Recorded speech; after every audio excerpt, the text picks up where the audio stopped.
ബ്രഹ്മാവ് എങ്ങനെ സൃഷ്ടിയുടെ ദേവനായി എന്ന് നിങ്ങൾക്കറിയാമോ?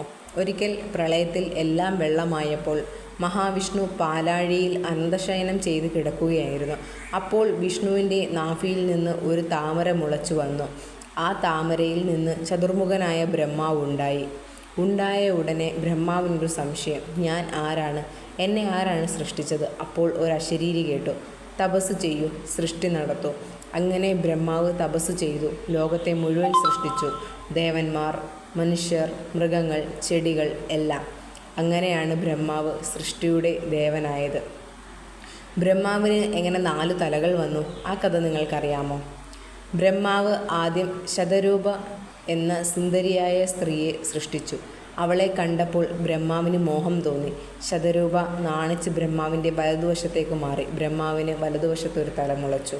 അവൾ ഇടതുവശത്തേക്ക് മാറി. ഇടതുവശത്ത് തല വന്നു. പിന്നിലേക്ക് മാറി. പിന്നിലും വന്നു. ആകാശത്തേക്ക് പറന്നു. മുകളിലും തല വന്നു. അങ്ങനെ 5 തലയായി. അത് കണ്ട് ദേഷ്യം വന്ന ശിവൻ ഒരു തല അരിഞ്ഞു കളഞ്ഞു. അങ്ങനെ 4 തലയായി. 4 തല കൊണ്ട് 4 വേദം ഓതുന്നു, 4 ദിക്കും കാണുന്നു എന്നാണ് സങ്കല്പം.